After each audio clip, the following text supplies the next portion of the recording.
సంవత్సరం అంతా క్రిస్మస్ సందేశాలను వింటూ ఉన్నాము కదూ. చాలా సందేశాలు విన్నాము.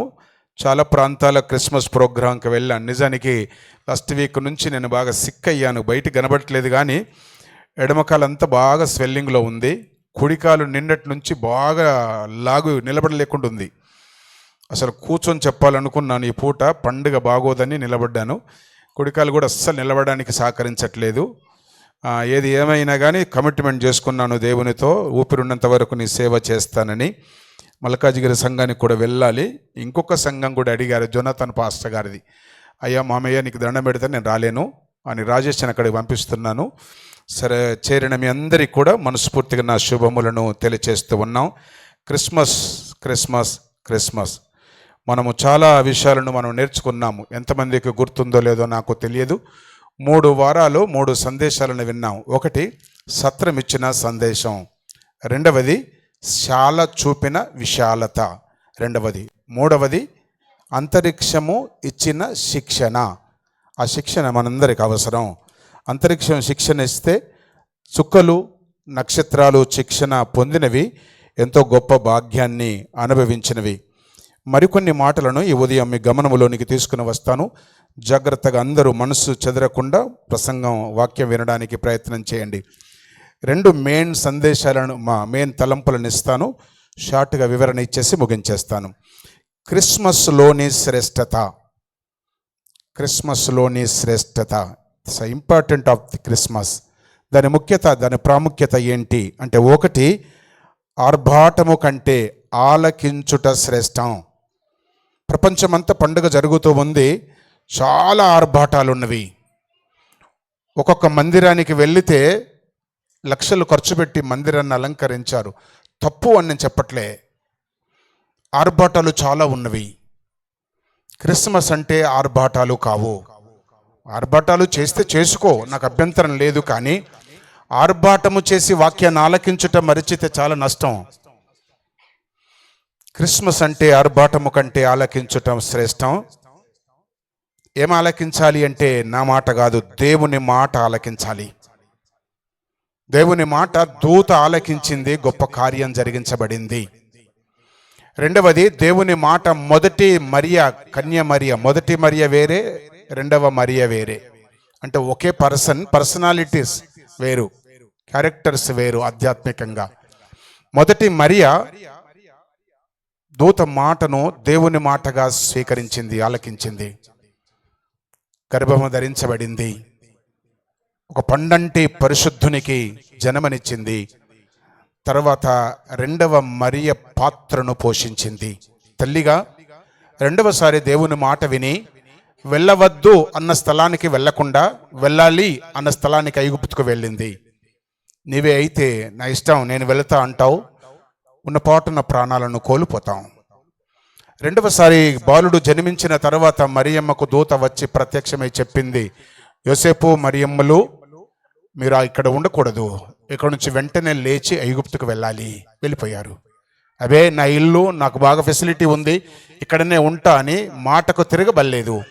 మాటకు తిరగబడితే ఆ దినాన యేసును చంపేసేవాడు మూర్ఖుడు యోరోదు రాజు. కనుక అది కన్య మరియ ఆలకించినది, మొదటి యోసేపు కూడా ఆలకించాడు. అందుకు దేవుని గొప్ప కార్యము వారి జీవితంలో జరిగింది. ఆర్భాటము కంటే ఆలకించుట శ్రేష్టం, నెంబర్ 1. రెండవది, ఆనందించుట కంటే ఆరాధించుట శ్రేష్టం. పండుగంటే గంతులేస్తున్నారు, చిందులేస్తున్నారు, ఏమో చేస్తున్నారు. సంతోషం ఉంటే ఎగిరి గంతు వేయి, పర్వాలేదు. కానీ గంతులు వేసేదే పండుగ కాదు, గంతులు వేసేదే ఆరాధన కాదు. ఆరాధన కాదు.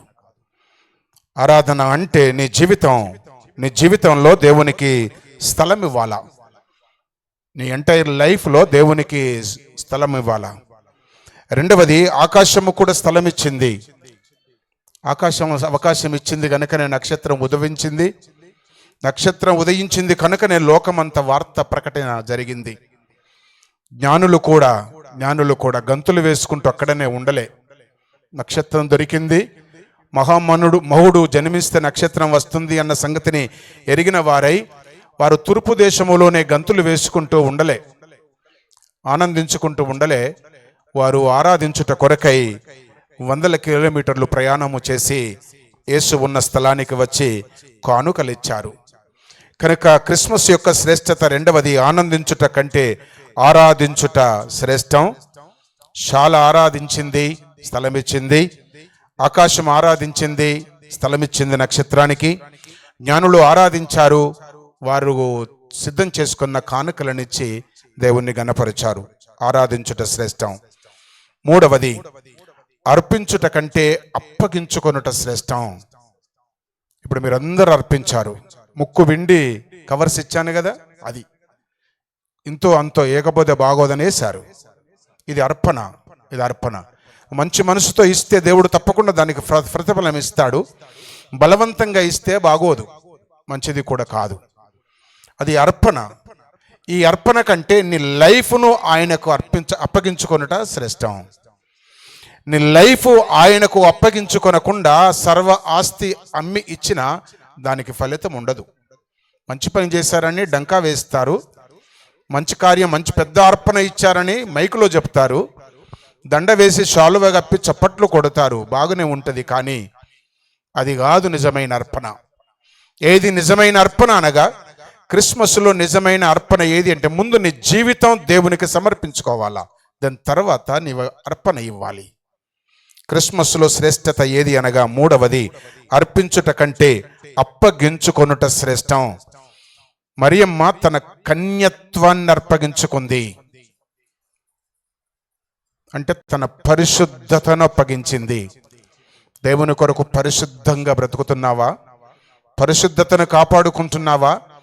పురుషులైనా స్త్రీలైనా, యంగ్స్టర్స్, బాయ్ కానీ గర్ల్ కానీ, దేవుని కొరకు అట్లా హోలీ లైఫ్, పరిశుద్ధమైన జీవితం దేవునికి సరెండర్ చేసుకోవాలా. అన్ని అనుభవించిన తర్వాత, అన్ని రుచులు చూచిన తర్వాత, ఓ నేను భక్తుణ్ణని తోకాడిస్తే నీ భక్తి ఎవ్వడికి వద్దు. మోటుగా ఒక సామెత మాట్లాడతారు లోకములో, మోటు సామెత. పంత నడిచిన తర్వాత, ఐఎమ్ సారీ, క్షమించాల నన్ను అంటే సామెత అట్లనే ఉంది. మరి పంత నడిచిన తర్వాత పతివత అంటారు. పంత అంటే తల, నడవడం అంటే తెల్లెంట్రుకలు. తెల్లెంట్రుకలు వచ్చిన తర్వాత అబ్బో ఎక్కలేని భక్తి వస్తుంది, పనికిరాని భక్తి. అది గవర్నమెంట్ వద్దని రిటైర్మెంట్ చేసిన తర్వాత ఓ నేను బాస్టన్ అని బైబిల్ పెట్టుకొని వస్తారు. వాళ్ళ ద్వారానే సంఘాలన్నీ పాడైపోతున్నాయి. మేము బాగా చేస్తున్నాం అంటున్నారు కానీ సరే, ఇక దేవునికి తెలుసు. ఇక్కడ చూస్తూ ఉన్నాం, మరియ, కన్య మరియ తన మంచి నిండు యవన ప్రాయమును దేవునికి దారపోసింది. ఈ పూట నేను గర్భవతినైతే రేపటి పూట నా కాబోయే భర్త నా మెడలో మంగళసూత్రం కట్టాడు అని ఆవిడకు తెలుసు. నాకు ఫ్యూచర్ లేదు ఇంకా లైఫ్కు, నాకు భర్తతో సుఖపడేది లేదు, ఇంకా నేను కుటుంబముగా కాపురము చేసే జీవితం లేదు, నాకు తెలుసు ఆవిడకు. అయినా దేవుని మాటకు లోబడింది, దేవునికి తన పరిశుద్ధతను అప్పగించుకుంది. కనుక దేవుడు ఎక్స్టెండ్ చేశాడు, జీవితాన్ని ఎక్స్టెండ్ చేశాడు. దేవుడు దీవించాడు, దేవుడు ఆశీర్వదించాడు. మరి యేసుక్రీస్తు జన్మించిన తర్వాత తిరిగి దాంపత్య జీవితంలోనికి వెళ్ళింది, భర్తతో సుఖపడింది, సంతానమును కన్నది, లోకంలో పవిత్రురాలుగా బ్రతికింది. ముందు దేవునికి సరెండర్ చేసుకోవాలా, పండుగ కాదు. దేవునికి సరెండర్ కాకుండా నీవెన్ని చేసినా అన్ని వృధా. ముందు జీవితం దేవునికి సరెండర్ చేసుకుంటే తర్వాత నీ ఫ్యూచర్ను దేవుడు బిల్డ్ చేస్తాడు, దేవుడు నిర్మాణం చేస్తాడు, దేవుడు కన్స్ట్రక్ట్ చేస్తాడు, దేవుడు కడుతాడు, చాలా శ్రేష్టమైనదిగా కడుతాడు. మరియమ్మకు చేయి చూపించిన మానవుడంటూ లేడు, మనలాగానే బ్రతికింది లోకంలో. ఏంటి కారణం అంటే పరిశుద్ధ జీవితాన్ని ముందు దేవునికి ప్రిఫరెన్స్గా సరెండర్ చేసుకుంది. ఈ క్రిస్మస్ దినాన కూర్చున్న మందిరంలో కూర్చున్న మనం ముందు దేవునికి నీ బ్రతుకు సరెండర్ కావాలా. అది క్రిస్మస్. నీ బట్టలు చూడడానికి లేడు దేవుడు, నీ బంగారం చూడడానికి లేడు, నీ అలంకరణ చూడడానికి లేడు, నీ అందము చూడడానికి లేడు ఆయన. అందుకే ఇక్కడ చూస్తున్నాం, అర్పించుట కంటే నువ్వేమన్నా ఇయ్యు, ఇస్తే ఇయ్యు, ఇవ్వకపోతే పో, కానీ ముందు నీ జీవితాన్ని దేవునికి అప్పగించుకో. క్రిస్మస్లో ఏది శ్రేష్టం అనగా మూడవది, అర్పించుట కంటే అప్పగించుకొనుట శ్రేష్టం. ప్రధానమైన భార్య గర్భవతి అయ్యిందంటే యోసేపుకి ఎంత అవమానము. యోసేపు కూడా మంచి యవన ప్రాయము కలిగిన వాడు, దేవునికి సరెండర్ అయిపోయాడు. దేవునికి అవమానమునంత దిగమింగి హక్కును చేర్చుకొని అన్ని తానై భార్య చెంత నిలబడ్డాడు. పండంటి బిడ్డకు జన్మనిస్తూ ఉంటే అన్ని తానే చేశాడు. సత్రానికి ఎల్లంత దూరంలో డెలివరీ అయ్యింది మరియా. పసికందును ఒడిలో పట్టుకొని గుమ్మం దగ్గరకు వస్తే మూర్ఖులంతా బయటికి గింటేశారు. ఎవరు వారు? Maybe Christians, maybe church members, maybe singers, maybe pastors, maybe evangelists, maybe believers. నలుగురు బయటికి రావచ్చు కదా మూర్ఖులు. ఒక్కరు అవకాశం ఇవ్వలేకపోయారు. సత్రము నిండా జనం ఉంది, కాని పాలు కడివడైనా ఏమి అంటాడు కదూ. ఎందుకది? సత్రములో 1000 మంది ఉంటేమి, లక్షల మంది ఉంటేమి, అయిన వాడు ఒకడు ఉంటే చాలు. సత్రం పరిస్థితి అది. యోసేపు పరిస్థితి ఇది. పరలోకము కూడా తన్ను తాను, ఆకాశం పరలోకం దేవునికి సరెండర్ అయ్యింది. పరలోకము సరెండర్ అయ్యింది కనుకనే దూతలను పంపింది. అదేంటది? పరలోక సైన్య సమూహమును పంపింది. ఎప్పుడు అవకాశం, ఎప్పుడు ఆ తరుణం వస్తే అప్పుడు స్పందించడానికి రెడీగా ఉంది, అలర్ట్గా ఉంది. నువ్వు గురకబెట్టి నిద్రపోతున్నావు, అది అలర్ట్గా ఉంది. యేసేపుకి ఎప్పుడు అవసరమున్న పలకడానికి, మరియమ్మకి ఎప్పుడు అవసరమున్న స్పందించడానికి, యేసుకి ఎప్పుడు అవసరమున్న ముందుకు రావడానికి ఆకాశము భూమి అలర్ట్గా ఉంటే అన్ని ఎరిగిన మనం ఇల్లు ఒళ్ళు మర్చిపోతున్నాం. ఇది దేవుని యొక్క సందేశం, క్రిస్మస్లోని శ్రేష్టత. మరికొన్ని మాటలు గుర్తు చేసి నేను సందేశాన్ని ముగించేస్తాను. క్రిస్మస్ ప్రణాళికబద్ధమైనది, ప్లాన్తో కూడినది. క్రిస్మస్ ఆది దేవుడే, ఉన్న దేవుడే, యెహోవా అంటున్నాం, దేవుడు అంటున్నాం, సర్వోన్నతుడు అంటూ ఉన్నాం. ఆ దేవునికి ఒక ప్రణాళిక ఉంది. ఆ ప్రణాళికలో మొదటి భాగమే దేవుడుగా భూలోకానికి రావడం. ఆయన మానవుల కొరకు రావలసి ఉంది గనక మానవుల ప్రమేయం అవసరమయ్యింది. అంచేత ఈ ప్రణాళికబద్ధమైన క్రిస్మస్లో 3 మాటలు నేను గుర్తు చేస్తాను. మనం చదివిన భాగాలు చాలా ఉన్నవి, నేను వాటన్నిటిని రెఫరెన్స్ ఇప్పించలేను, కానీ మీకు బాగా తెలిసినవి నేను గుర్తు చేస్తాను. మనం గుర్తుంచుకుందాం. మత్తయి సువార్త 1వ అధ్యాయము మనకందరికీ తెలిసిందే, ఇప్పటి వరకు విన్న మాటే. ఆ వచనములో నుండి చదువుదాము. 1st chapter 18th verse, book of Matthews chapter 1 verse 18. తల్లి అయిన మరియా యోసేపునకు ప్రదానము చేయబడిన తర్వాత యేసుక్రీస్తు నేను చదవాలా? వరేకము కాకమునుపు. నేను స్టార్ట్ చేశాను, నా వెనక రావాలి. నువ్వు ముందు పోవద్దు, వెనక రావద్దు, నాతోనే ఉండాల. వరేకము కాకమునుపు ఆమె పరిశుద్ధాత్మ వలన. చూసారా? అది ఈ ప్రణాళికబద్ధమైన క్రిస్మస్ అనే ధ్యానాంశానికి, క్రిస్మస్ ప్రణాళికతో కూడినది, ప్రణాళికబద్ధమైనదే అయితే, ఒక ప్లాన్డ్ క్రిస్మస్ అయితే, number 1 that is the holy birth. పరిశుద్ధమైన పుట్టుక అంటారా, పండుగ అంటారా, ఫెస్టివల్ అంటారా, సీజన్ అంటారా అనండి, అది ఏమైనా కానీ దిస్ ఇస్ ద హోలీ. యేసుక్రీస్తు ప్రణాళికబద్ధమైన క్రిస్మస్లో మొదటిదిగా పరిశుద్ధమైనది క్రీస్తు పుట్టుక. ఏ మానవుని ప్రమేయము లేదక్కడ, ఏ పురుష ప్రమేయము లేదు, ఏ సంయుక్తమైన ప్రయోగం ఏమీ లేదు, ఏ వైద్యుని ప్రమేయము లేదు. ఈ దినాల్లో ఎవరైనా, పూర్వపు దినాల్లో నాకు తెలిసి చాలా చూశాను నేను చిన్నగా ఉన్నప్పుడు, రాత్రులలో బాగా కేకలు వినబడితే మా అమ్మను మా నాన్నమ్మని అడిగితే, ఎందుకురా పడుకో, ఎవరో డెలివరీ అవుతుండ్రులే అనేవాళ్ళు. అప్పుడు అందరూ రాత్రిపూటనే డెలివరీ అయ్యేవాళ్ళబ్బా. ఏం మాయరోగమో, వైద్యులు ఎక్కువైపోయి అందరూ పగలు డెలివరీ అవుతున్నారు ఇప్పుడు. అందుకే అప్పట్లాగా లేరు పిల్లలు, ఇప్పుడు అంత తలకిందులు ఉన్నారు. అప్పుడు వాళ్ళు కాళ్ళతో నడితే ఇప్పుడు తలకాయతో నడుస్తున్నారు పోరగలందరూ. అర్థమైంది అన్న భాష. చాలా మందిని విన్న అరుపులు, కేకలు. ఆ కేకలు, అరుపులు విని మా నాయనమ్మ లేచిపోయేది, అది బాగా చేసేది ఆ పనులు. కొందరైతే ఇక అట్లా స్టార్ట్ కాగానే ఇంటికి వచ్చి ముసలిని లేపుకొని పోయేవాళ్ళు. ఆ కేకలు ఏర్పులు విని నేను ఏంటి అంటే పడుకోరా నీకేంది పడుకో అని మమ్మల్ని పడుకోబెట్టేవారు మా పెద్దలు. ఈ స్త్రీలంతా లేచిపోయేవాళ్ళు. పొద్దున వచ్చినాక అడిగితే ఆవిడకి అన్నదిరా అనేవాళ్ళు. నేను గుర్తు చేస్తున్నా, ఆ దినాల్లో అనుభవం కలిగిన స్త్రీల ప్రమేయముతో ఒక స్త్రీ డెలివరీ అయ్యేది. యేసుక్రీస్తు ప్రణాళికబద్ధమైన పుట్టుకలో ఏ స్త్రీ ప్రమేయము లేకుండా చెప్పండి డెలివరీ అయ్యింది. పోయి ఎవరన్నా పోయిరనుకో ఏం చెప్తుంది? మా లీలమ్మ పోయింది అనుకో, నేను పోయినాకనే యేసయ్య పుట్టిండు అన్నది. మనం సామాన్యులమా? ఎలకంత రాకున్న తోక తెలుస్తుంది చాలు, ఓ ఎలకంత తెలుసు మాకంటాం. అట్లా మనం దేవుడు అట్లా చేయించుకోవడానికి అస్సలు లేడు. అందుకే అంటాడు పరిచర్య చేయించుకోవడానికి నేను రాలే, పరిచర్య చేయడానికి వచ్చా. బ్రతికినంత వరకు పరిచర్య చేశాడే తప్ప చేయించుకోలే ఆయన. మనుషుల ప్రమేయముతో యేసు లేడు.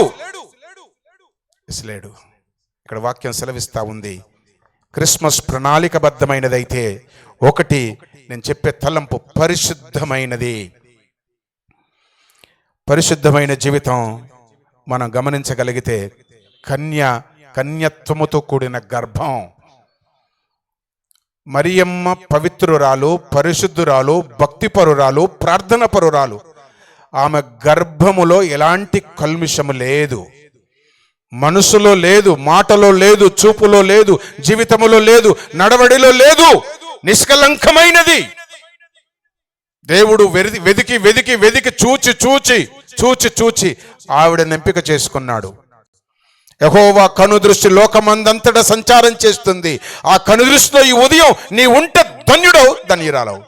నువ్వు లేకపోతే ఈ క్రిస్మస్ పండుగ నీకు దండుగా, ఉంటే నీ పండుగ నీకు పండుగే. ఆమెన్. వాక్యము సెలవిస్తా ఉంది.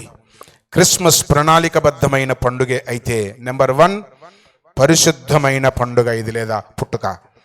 మరియమ్మ పరిశుద్ధురాలు, పరిశుద్ధాత్మ వలన జరిగింది. అందుకే అక్కడ ఆమె పరిశుద్ధాత్మ వలన గర్భవతిగా ఉండెను. అందుకే ప్రవచన గ్రంథం 7వ అధ్యాయం యెషయా గ్రంథం తీయండి. 7వ అధ్యాయం యెషయా గ్రంథం, book of Isaiah chapter 7 verse 14. కన్యక గర్భవతి అయి 1000 సంవత్సరాలకు ముందే, 100 సంవత్సరాలకు ముందే కన్యక గర్భవతి అవుతుంది అన్నప్పుడు యేసు పుట్టుక దినాల్లోనంట ఒక ఆయన బుక్ రాస్తాడు. పుట్టుక దినాల్లోనంట నా గర్భములో పుట్టాలి అని ఆ ఎస్తేరు రాణిగా కావడానికి ఎట్లా పోటీపడ్డారు, అట్ట పొడిపడ్డారంట. పాపము ఈవిడ మాత్రం ఎక్కడ పోటీలో లేదు, ఎన్నో మూలన కూర్చుంది. ఎవరు? మరియా. ఆవిడను దేవుడు తెర మీదకి తీసుకొని వచ్చాడు. ఎవరైనా మంత్రులు వస్తే ఇట్లా వంగి ఫోటోకు పోజిస్తారు. ఎందుకు? తెల్లారి పేపర్ రావడానికి. వంగి చాలా మంది అంటారు, ఏందయ్యా పెద్ద పెద్ద మీటింగ్లు పోతావు, ఎక్కడ నీ ముఖం ఫోటోలు కనబడదు. ఏముందిలే, ఇక్కడ కనబడితే అక్కడ కనబడితే చాలు. అందరు అడుగుతారు నన్ను. ఇక్కడ ఈవిడ ఏ ప్రయత్నం చేయలే, పవిత్రురాలుగా మాత్రం బ్రతికింది. ఆమేన్. నువ్వేం ప్రయత్నం చేయని అవసరం లే, పవిత్రురాలుగా బ్రతికితే చాలు, దేవుడు నిన్ను చూస్తాడు. నేను చూడడానికి ఏదో ప్రయాసపడకు, నా మెప్పు కొరకు ఏదో ప్రయాసపడకు, ఇదంతా ఉటిదే. కనుక ఇక్కడ పరిశుద్ధమైన జీవితం కలిగింది కన్య గనుక దేవుడు ఆవిడను ఎంపిక చేసుకున్నాడు. అందుకే అంటాడు యెషయా గ్రంథంలో 7వ అధ్యాయము 14వ వచనంలో, కన్యక గర్భవతి అయి కుమారుని కనును. అది నెరవేర్చబడింది.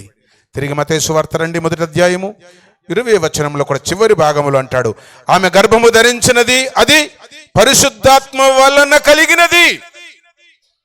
పరిశుద్ధాత్మ వలన కలిగినది. వీటన్నిటిని బట్టి జీసస్ బర్త్ ఈజ్ హోలీ, పరిశుద్ధమైనది.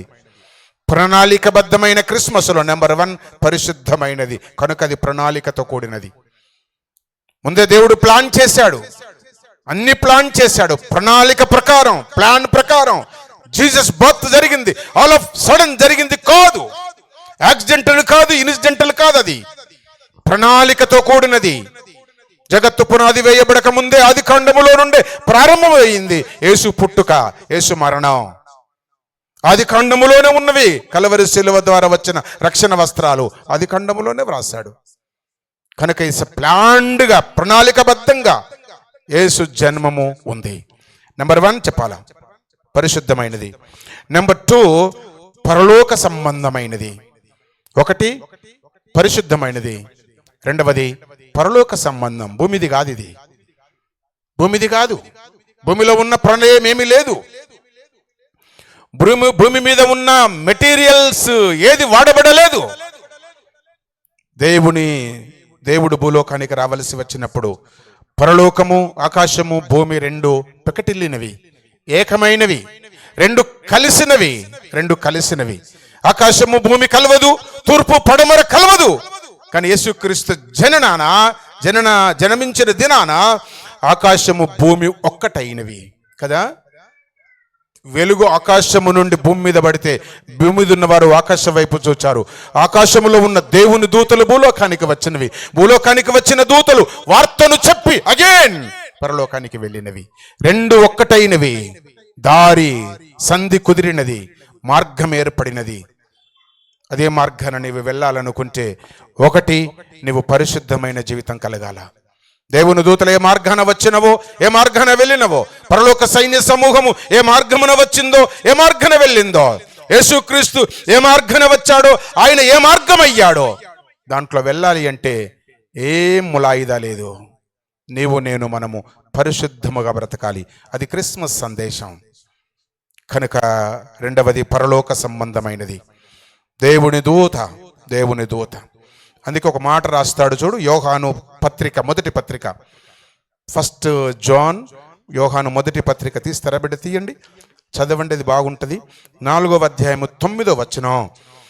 మనం ఆయన ద్వారా జీవించున్నట్లు దేవుడు అద్వితీయ కుమారుణ్ణి లోకములోనికి పంపెను. దేవుడు పరలోకములో ఉన్నాడు, భూలోకములోనికి అద్వితీయ కుమారుడు వచ్చాడు. ఎట్లొచ్చాడు? ఒక మార్గం. పరలోకము నుండి భూలోకము వరకు యేసే మార్గమయ్యాడు. కనుక this is the heavenly birth. 1 పరిశుద్ధమైన పండుగ, 2వది పరలోక సంబంధమైన పండుగ. అందుకే ఆయన అంటాడు అంత ధైర్యంగా. ఏమంటాడో తెలుసా? నిన్న మా ఇంటికి బంధువులు వచ్చారు. నాకు కొంత బాగలేదు కనుక ప్రవీణ్ హెల్ప్ తీసుకున్నాను. వస్తాం మీ ఇంటికంటే రండి, ఒక పూట ఉండడానికి ఫెసిలిటీ ఉంది మా దగ్గర, రండి. ఎంతమంది వస్తారు? 4 వస్తాం. ఎంతసేపు ఉంటాం? ఒక హాఫ్ డే ఉంటాం. రండి పిలిచా. అదే 100 మంది వస్తాం రండి అంటే మీరు పిలవగలరా? ఏమంటారు మీరు? అదే స్థలం లేదండి, 50 మందికి మా ఇంట్లో స్థలం లేదండి, అవసరమైతే ఏదైనా హోటల్స్ బుక్ చేసుకోండి, రూములు బుక్ చేసుకోండి అంటాం కదా. కానీ దేవుడు అంటూ ఉన్నాడు, లోకంలోనికి వచ్చాడు ఆయన, లోకంలో ఉన్న వారందరికీ సవాలు విసురుతూ ఉన్నాడు. మీరు గనక నన్ను వెంబడిస్తే, మీరు గనక నా వలె పరిశుద్ధులుగా ఉంటే మీకు నేను ఇండ్లను నిర్మిస్తాను, నేను వచ్చి మళ్ళీ తీసుకొని అగైన్ వెళ్తా. అందుకే ఆయన ఏమంటాడు 14వ అధ్యాయం యోహాను సువార్తలో, నా తండ్రి ఇంట అనేక నివాసములు, సో మెనీ మ్యాన్షన్స్ అక్కడ ఉన్నవి. నా తండ్రి ఇంట పరలోకములో చాలా నివాసములు ఉన్నవి, లేని ఎడల చెప్పుదును, ఉన్నవి. నేను వచ్చేంతవరకు మీరు పరిశుద్ధులుగా ఉంటే నేను వచ్చి తీసుకొని మీ కొరకు సిద్ధం చేసిన మీల్ను మీకు ఇచ్చేస్తాను. మన పేరు మీద డబుల్ బెడ్రూమ్లు కట్టబడ్డవి. చాలా ప్రయత్నం చేశాం, నా ఇంప్లియన్స్ అంతా ఉపయోగించి ఏమేమో చేశా, డబ్బులు కూడా ఇచ్చాం. బట్ నో, దేవుడు అలాంటి వాడు కాదబ్బా, అలాంటి వాడు కాదు. చూడండి యోహాను సువార్త 14వ అధ్యాయం తీయండి. ఒక మాట చెప్పేస్తాను, నేను 3వ పాయింట్ చెప్పి ముగించేస్తాను.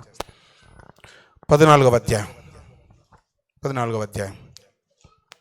మీ హృదయమును కలవరపడని, 2వ వచనం, మీ హృదయములను కలవరపడనీయకుడి, దేవుని యందు విశ్వాసం ఉంచుడి. అదే దేవుని యందు విశ్వాసం ఉంచుడి అంటే అర్థం చెప్పండి. పరిశుద్ధంగా ఉండండి అని అర్థం. భక్తిలో ఉండండి, వెయిట్ చేయండి, తొందరపడకండి. తొందరపడి డెసిషన్ తీసుకోకు, వెయిట్ చేయి, పరిశుద్ధంగా ఉండు, పేషెన్స్ తో ఉండు, ఆ విశ్వాసాన్ని బ్రేక్ చేసుకోకు, పవిత్రంగా ఉండు, పండుగ అంటే ఆరాధన అన్నాం కదా. క్రిస్మస్ అంటేనే ఆరాధన, మీకు తెలుసు అది. అది ఇంకా ఎల్కేజీ యూకేజీ లెసన్. నేను ఇప్పుడేం చెప్పేది, క్రిస్మస్ అంటేనే క్రీస్తు ఆరాధన. ఇక్కడ ఉదయం ఆరాధన, పొద్దునే మళ్ళీ రాత్రి ఇంకేదో, అది మంచిది కాదు. పవిత్రతను బ్రేక్ చేయకూడదు. పండుగ దినాన ఆరాధన లేట్గా రావద్దు, డుమ్మగొట్టద్దు. వాక్యం సెలవిస్తా ఉంది ఇక్కడ. చాలా మంచి వాటర్ రాస్తాడు. మీరు విశ్వాసములో ఉండండి. మంచి అంటాడు. ఇప్పుడు చదువు, కింది భాగం చదువు. నా తండ్రి ఇంట అనేక నివాసములు కలవు లేని ఎడల మీతో చెప్పుదును.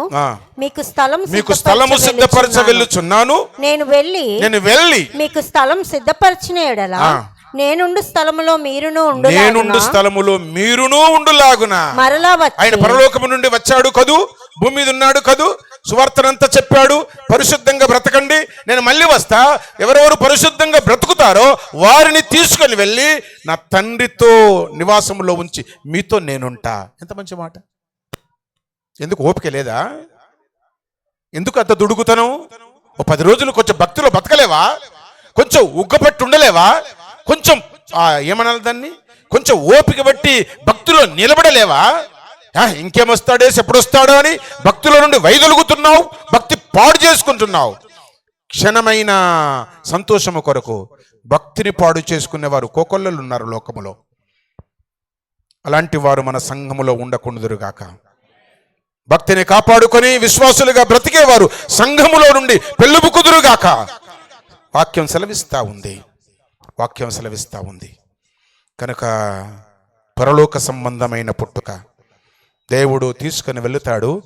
అప్పటి వరకు భక్తిగా ఉండు. భక్తిగా నటించేవారు లోకంలో చాలా మంది ఉన్నారు. క్రిస్మస్ రోజు నటించేవారు చాలా మంది ఉన్నారు. క్రిస్మస్ పండుగ చేసేవారు చాలా మంది ఉన్నారు. ఉదయం ఆరాధనకు వచ్చి ఎంజాయ్, సాయంత్రం ఇంకో ఎంజాయ్. వద్దు. దేవుడు ఊరుకోడు, దేవుడు సహించడు. చిన్న కల్మిషం నీలో కనబడిన దేవుడు వదిలేస్తాడేమో.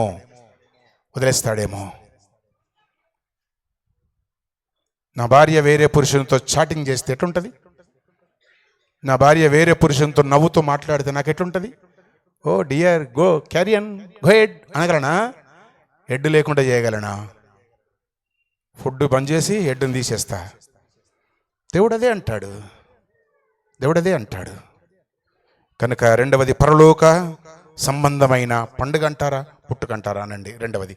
మూడవ మాట చెప్పేసి రోమపత్రిక 3వ అధ్యాయం. రోమపత్రిక 3వ తీయండి బిడ్డ, తిప్పండి.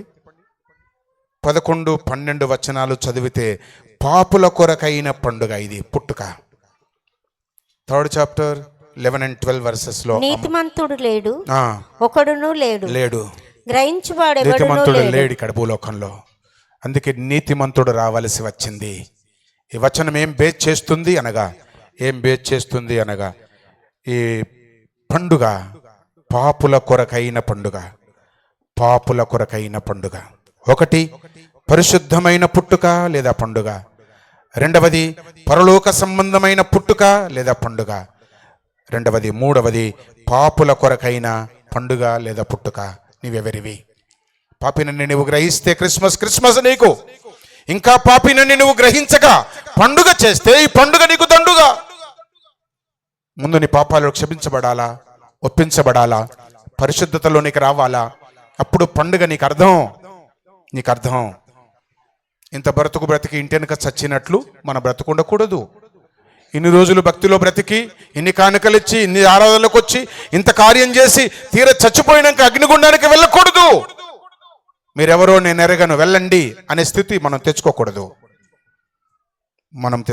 ఆ సిచ్యువేషన్లో మనం ఉండకూడదు. అదే 6వ అధ్యాయము, అదే పత్రిక 6వ అధ్యాయము 23వ వచనం మనం అందరం ఎరుగుదుము కదా. ఎలయనగా పాపం వలన వచ్చు జీతం మరణం. అంచేత సోదరుడా, ఈ శుభదినాన పాపాన్ని వదులు అని క్రిస్మస్ సందేశం. పరిశుద్ధమైనది క్రిస్మస్, పరలోక సంబంధమైనది క్రిస్మస్, పాపుల కొరకైనది క్రిస్మస్, పాపుల కొరకైనది. అందుకే వ్రాస్తాడు తిమోతి పత్రిక, మొదటి పత్రిక 1వ అధ్యాయం 15వ వచనంలో. 10 తీయండి. పాపులను రక్షించుట కొరకు యేసుక్రీస్తు భూలోకానికి వచ్చాడు, ఈ లోకానికి వచ్చాడు. పాపుల కొరకైన పండుగ అనడానికి బేస్ చూపిస్తున్నాం. పాపులను రక్షించుటకు యేసుక్రీస్తు, భూలోకంలో ఎవ్వరూ పరిశుద్ధులు లేరు అంటే అందరూ పాపులే. అంచేత యేసు వచ్చాడు. యేసు వచ్చిన దినం పండుగ అయితే ఆ పండుగ పాపుల కొరకైనది. అబే నేను పాపిని కాదు అంటే, బాబు నీ క్రిస్మస్ లేదు నైనా, నీకు దండం, లేచిపో బయటికి, మళ్ళీ సార్ రాకు, నేను పాపినే, పాపం నుంచి క్షమించబడిన పాపిని, నేను పాపిని కడుక్కున్నాను, పరిశుద్ధునిగా బతుకుతున్నాను అనే వారికి పండుగ అర్థవంతమైనది, దీవెనకరమైనది, ఆశీర్వాదకరమైనది. నువ్వేదో ఏమంటారు అది ఫోజులు పెడితే కుదరదు, అంజాన్ కొడితే కుదరదు, ప్రెస్టేజ్గా బ్రతికితే కుదరదు, ప్రెస్టేజ్ కొరకు ఏమో చేయబోతే కుదరదు. కనుక మూడవది పాపుల కొరకైన పండుగ. పాపులను రక్షించుట కొరకై యేసుక్రీస్తు భూలోకానికి దిగి వచ్చాడు. మొదటి తిమోతి పత్రిక 1వ అధ్యాయం 15వ వచనమున మాట ఉంది. పాపులను రక్షించుటకు క్రీస్తు యేసు లోకమునకు వచ్చినను వాక్యము నమ్మదగినది, అది యథార్థమైనది. వచ్చాడు ఆయన. ఎందుకు వచ్చాడు అనగా మనల్ని అందరిని రక్షించడానికి.